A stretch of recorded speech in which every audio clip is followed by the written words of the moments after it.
Fuera de escena, un podcast de cuarto de tono, con Carolina Cerezo y María del Barrio, ambas músicos clásicos de profesión, entre otras cosas. Buenos días, María. Buenos días, Carolina, y feliz mañana de domingo a todos. ¿De qué vamos a hablar hoy? Vamos a hablar del Mickey Mousing, algo que nos intriga y nos interesa bastante y de lo que estamos empezando a descubrir también nosotras. Sí, muchas cosas interesantes. Teníamos muchas ganas por lo menos yo tenía muchas ganas de grabar este episodio. Sí, hemos estado en contacto, sin casi saberlo, con el Mickey Mousing en un tiempo.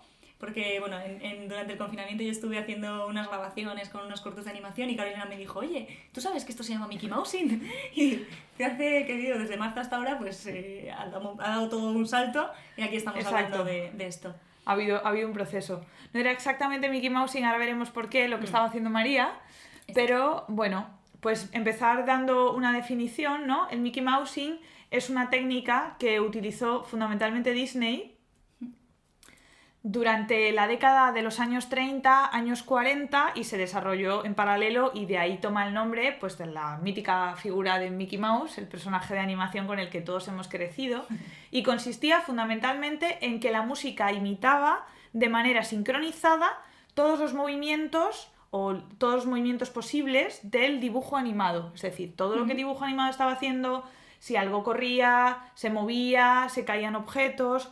Todo esto queda musicalmente representado.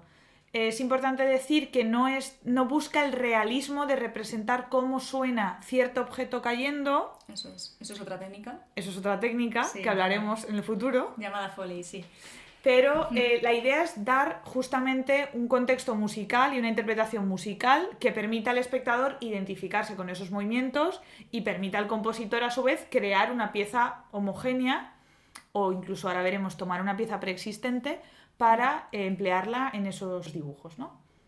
Bueno, y el primer corto de animación de Disney, o el primer corto que todos tenemos en la memoria, es Steamboat Willie, en 1928 es cuando salió este corto, y es el primer corto que llegó a la fama de Walt Disney. Anteriormente había hecho 2 cortos, y la traducción al español de este título, de Steamboat Willie, se puede traducir como Willie y el barco de vapor, ¿no? En este momento fue la animación la que se hizo primero, antes de la música, y esto pues pareció que supuso en su día una problemática importante, y se pensó que quizás o bien se trabajarían a la vez la animación y la música, o que sería más sencillo quizás preparar primero la parte musical y después adaptar lo que es la animación, porque la animación sabemos que es un proceso bastante elaborado que para sincronizarlo con la música, pues me imagino yo que llevará bastante tiempo. Es un proceso muy laborioso y parece que dio problemas. Algún podcast hablaremos un poco de cómo es el principio del cine sonoro, pero sabéis que en este momento todos estos procesos a nivel técnico obviamente eran muchísimo más complejos de lo que son ahora, ¿no? Entonces, este primer corto, el Mickey aquel en blanco y negro que todos recordamos, ¿no? Pues abrió un poco este debate y parece, por lo que hemos estado leyendo e investigando, que esto generó un debate interno en Walt Disney entre el propio Disney y un músico fundamental que fue Carl Stalling, que colaboró también después en Warner y que estaba desarrollando pues distintas técnicas, y él estaba más interesado aparentemente en producir realmente animación para la música y no música para la animación, ¿no? Aquí hay una distinción que queremos hacer, que es decir, con independencia de cómo sea el proceso de producción manual, ¿no? De si se dibuja primero o se sonoriza primero o qué se hace, pues hay un concepto, ¿no? Y esto aplica igual para el cine hoy en día. Hay un concepto que es tener primero una imagen o tener primero una animación y entonces hacer música para eso y sincronizar la música con esa imagen ya hecha. Y hay un concepto inverso, ¿no? Que es tener una música que tiene su propio tiempo, sus frases, sus paradas, sus silencios, sus retardandos, y para esa música diseñar una animación. Entonces va a haber ese debate interno en Disney y van a surgir un poco las dos líneas. Una línea es todo este concepto del Mickey Mousing y otra línea va a dar lugar a lo que todos conocemos, no sé si todos conocemos, hablaremos de eso, que son las míticas películas de Disney de fantasía. Fantasía salió en 1940, son 12 años después, ¿no?, que el corto. El corto inicial, sí. Y luego hubo Fantasía 2000, que nos pilló aquí a los millennials, sí, ahí a tope. Bueno, pues del trabajo que empezaron a hacer Walt Disney con Carl Stalling surgieron las Silly Symphonies, o también traducidas como Sinfonías Sinfonías Tontas. La primera de ellas fue Skeleton Dance en el 1929. Y entonces ahí es donde comentaba antes Carolina, ¿no? Donde la música se hizo en primer momento y después fue la animación la que se adaptó a esta parte musical. Estas Silly Symphonies además tienen una trama independiente, no están conectadas una con otra y van apareciendo pues, personajes distintos en cada una. Apareció por primera vez el Pato Donald en una de ellas, apareció también Pluto y estuvieron durante 10 años, del 29 al 39, antes de que saliera además la producción de Fantasía. Exacto. Sí, la idea sobre todo es que pues cada pieza de música, cada Silly Symphony tenía una historia, un cierto argumento propio y una pieza de música compuesta para esa historia previamente a la animación. La primera la de Skeleton Dance es una especie como de guiño, por así decir, a la danza macabra de Camille Saint-Saëns, que es música programática, de la que ya hablaremos algún día, pero hay esqueletos también en la historia de esa obra. Vamos, que el Mickey Mouse viene atrás. No, pero os dejaremos ese corto y es súper característico el sonido de los huesos y todo esto, es muy... Como de marimba, ¿no? Como tipo marimba o xilófono, exacto, es genial. Y luego nos gusta mucho el de... que no sé cómo se titula realmente, pero es una historia de amor, es la jerarquía de los instrumentos musicales. Donde el saxofonista, el saxofón, exacto. El novio. ¿Y eres un violín o un ella cello? Sí, no sé si es un violín o un cello. Creo que ella es un violín y la madre un cello o algo así. Pero bueno, ese es el reino de la cuerda contra el reino del viento. Es muy gracioso, ese corto lo dejaremos también. Y es un corto, os lo dejaremos en la lista, maravilloso, seguro que, bueno, quizá lo habéis visto. Estaba, creo, en la cinta VHS donde los 3 cerditos, seguro que la tenéis. Pues puede ser. Es verdad que de todas las... Bueno, lo general o lo normal a lo que estamos acostumbrados es que la música se supedite a la imagen. Sí. ¿no? Esa es la versión. Entonces Fantasía al final pues rompió con eso y a partir de una música que ya estaba escrita, la adaptaron, quizás hicieron algún arreglo, pero luego pusieron animación a esa música. Entonces es un momento importante como también, o sea, como una forma de arte distinta también. De hecho exacto, Fantasía está referenciado como tal y es una cosa que, queramos o no, entronca incluso con el Gesamtkunstwerk de Wagner, ¿no? La idea de la obra de arte total, pero donde la música tiene un papel protagonista. Y Fantasía pues tenía, si no me equivoco, 7 piezas míticas de música clásica. Sí.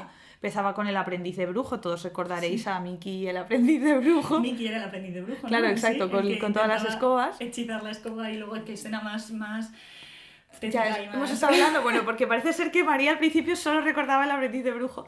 Y una cosa en la que estamos de acuerdo, y si sois de nuestra generación aproximadamente y recordáis esto de niños, por favor decidnos si es real, Fantasía daba muchísimo miedo. Mucho. Bueno, a mí, los centauros de colores era la parte Los centauros de colores era la parte que queríamos fantasiosa, ver de ¿no? Fantasía. Sí, pero Fantasía no era Fantasía era una pesadilla. Fantasía era Terrorland. Y cuando se empezaban a multiplicar todas las escobas y empezaban cada una... Rollo.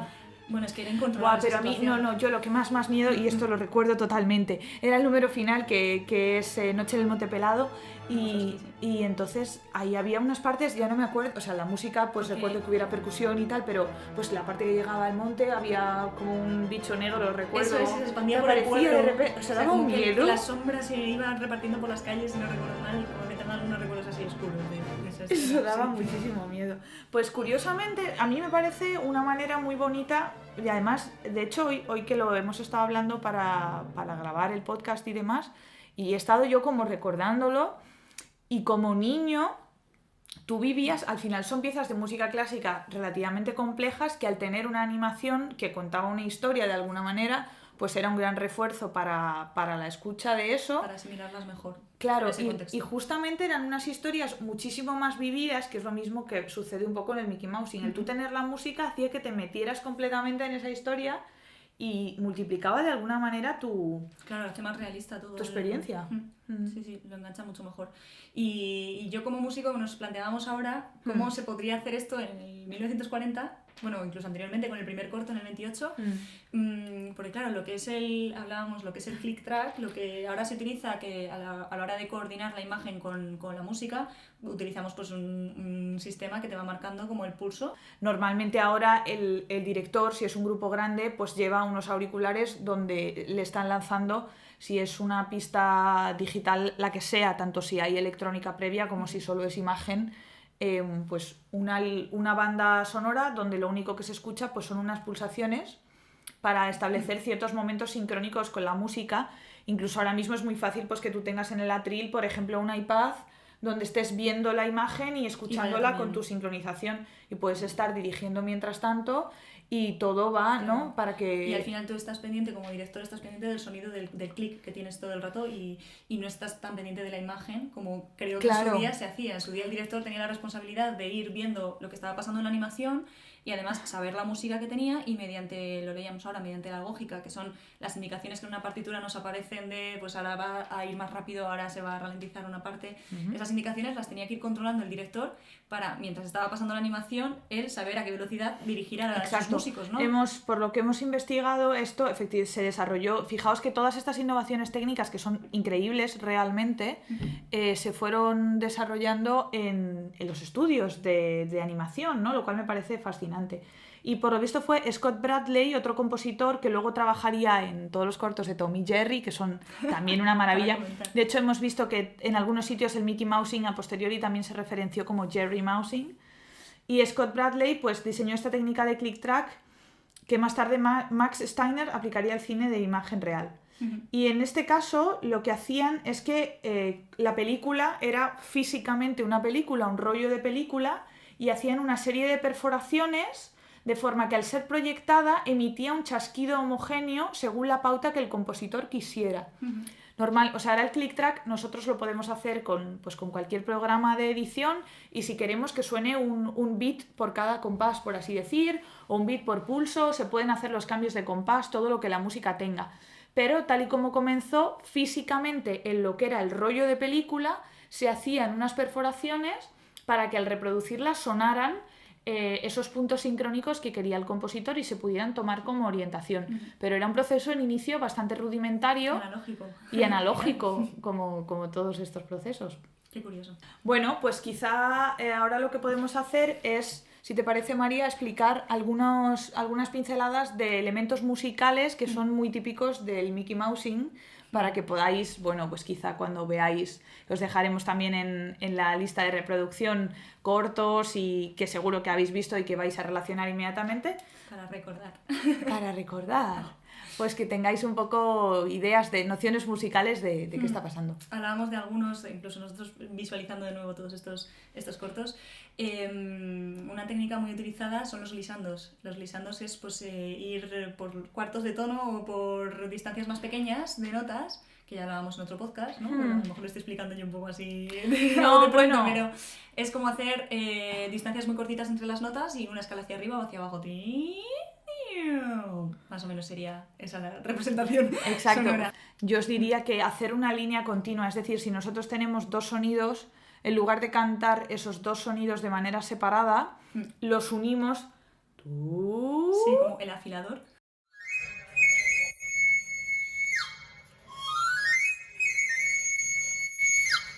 Ese es el... Pues se va de manera continua de un sonido hasta el otro sonido. Y esto representaba, pues por ejemplo, muchas cosas, ¿no? Bueno, muchas, en momentos en los que se escondían a lo mejor y aparecían por otro lado, o también antes de la caída, tío. Exacto, acompañar el movimiento de caída o de subida de cosas, sí, generalmente. Eran cambios de estado. Yo creo que los glissandos también el viento, yo creo que también es una representación. En las Silly Symphonies aparece lo del viento. También lo que hablaba antes Carolina de las pisadas o escalar o algún movimiento físico de así como que sea continuo, ¿no? Que sea continuo. Se utilizaba mucho también, pues no sé, es que me imagino ahí las cuerdas, pizzicatos o haciendo así. Exacto, la técnica del pizzicato, que consiste para la cuerda en lugar de tocar la cuerda con el arco, percutirla con la mano, hacerla como pulsada. Y entonces suena como sonidos cortos de cada una de las notas, que podrían ser, por ejemplo, los pasos de algún animal pequeñito, ¿no? Por ejemplo, un ratón. Claro, luego esto también, los instrumentos pequeños, un violín, un pícolo, una flauta pequeñita o un requinto, un clarinete también pequeño, se utilizan para siempre cosas pequeñinas o insectos o algo en general, y en general registro agudo asociamos más. Más agudo pues a cosas pequeñas, frágiles o sí, que pasara así. Y al contrario, pues un contrabajo, hemos visto también en el corto, es una de las Silly Symphonies. Una de las Silly Symphonies, el contrabajo era el cura y en persona así como presente, no sé, sí. Pues, sí, el contrabajo, el fagot. Instrumentos graves, pues que son más representaciones de gente a lo mejor, o animales más grandes, o cosas más pesadas quizás de mover. Tiene una relación física con el sonido realmente, porque igual que nosotros nos imaginamos que un elefante tarda mucho más en moverse que un ratón, los sonidos graves tardan mucho más en sonar, por así decir, y en que podamos reconocer los armónicos de ese sonido grave que un sonido agudo. Un sonido agudo es mucho más veloz. Además, esto está relacionado con la acústica, ¿no? Al final la onda del sonido grave es mucho más amplia, y un sonido agudo al contrario es mucho más rápido. Digamos que el sonido grave contiene a los sonidos agudos y a la inversa no. Entonces dentro de un sonido grave se pueden mover otros sonidos a otras alturas, pero no a la inversa. Nos estamos yendo ya. Bueno, ahí queda. Esto contenido. Lo hablaremos más en algún punto. Bueno, otra técnica que se utiliza también, otra técnica musical, es terminar las frases de forma que no concluyen. Entonces, en ese suspense, pues a lo mejor también la animación acompañaba con momentos en los que se iban escondiendo, o momentos en los que cambiaban de plano quizás, y se quedaba como en un punto de... Sí, la historia se queda en no se sabe qué va a pasar, o desaparece algo o similar. Sí. Un poco tiene que ver con esto que decíamos al principio, de que el Mickey Mousing no pretende representar el sonido real de ciertas cosas, sino el lenguaje musical de lo que nosotros solemos llamar preguntas y respuestas, las frases que quedan como abiertas interrogativamente o las que cierran concluyentemente, también en el lenguaje. Que es igual que en el lenguaje, exacto, es igual que hablando, pues son las que determinan el tiempo de la animación y el tiempo también en el que los eventos se resuelven en la animación. Y esto es, pues también se vive como Mickey Mousing. María, cuenta a nuestros radio oyentes ¿en qué te pasaste la mitad del confinamiento?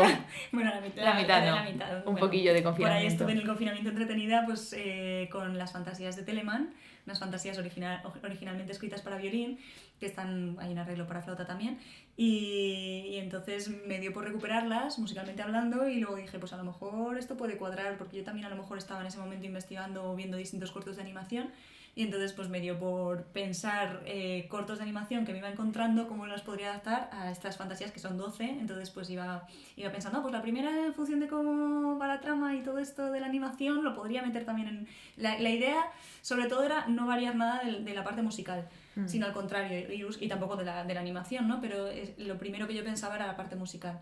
Y sí que le iba adaptando en cuanto a las repeticiones que van teniendo cada movimiento de la fantasía, si cuadraba o no cuadraba con la animación, pero bueno, que en resumen era pues ir viendo qué vídeos de animación podría yo adaptar a las fantasías de Telemann, y así surgieron cosas pues, con Tom y Jerry, con Mickey Mouse, con el Pato Donald, fue como un...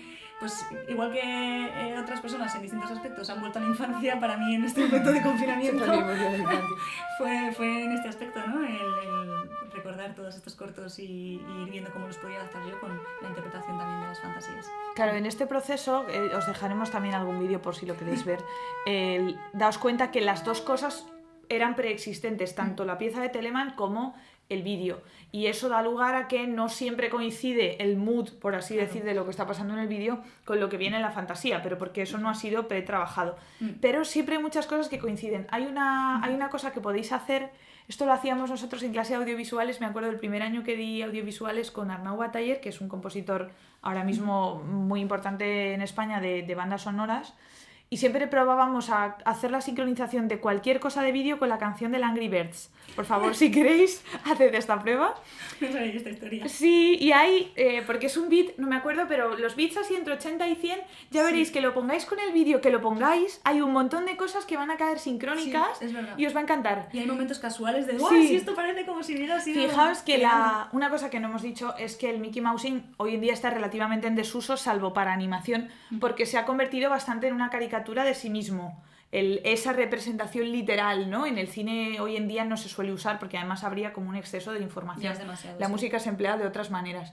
Pero cuando no está todo sincronizado, pero algunas cosas sí, que es algo que ya os digo que casi cualquier música más o menos rítmica con cualquier vídeo, va a haber muchos momentos de sincronización y ya veréis que eso le da otra lectura muy distinta al vídeo. Es muy chula la sensación. Así que nada, os lanzo esta propuesta y yo creo que cerramos por aquí el podcast. Muy bien. Esta tarde, si queréis, vamos a estar retransmitiendo la grabación de presencia del espectáculo que estrenamos el día 26, que podéis ver por aquí el cartel. Hemos añadido un poco más de decoración en la pared. Sí, para los que nos escuchéis, pues no, pero para los que nos estéis viendo en la imagen en vídeo, tenemos el cartel aquí puesto en el set. Y total que... Tendremos esta tarde a las 7 la retransmisión. Eso es. Las entradas se pueden adquirir, es una donación lo que hemos puesto, ¿no? Simbólica, y se pueden adquirir en nuestra página cuartotono.es o también desde el link que hay en la bio de Instagram. Sí, exacto. Y es un evento que, bueno, además de la visualización del día del estreno que tuvimos con este espectáculo, pues después vamos a poder estar hablando con vosotros. Sí, compartiendo las preguntas que tengáis o lo que queráis, exacto. Así muy bien, pues nos vemos el domingo. Nos vemos esta tarde o el domingo que viene. Y Exacto. Besitos para todos. Un abrazo. Chao, chao. Abrazos virtuales a todos. Esperamos vuestras colaboraciones de audio en caso de que queráis compartirlas con nosotras. Cuarto de tono. Haz que suene.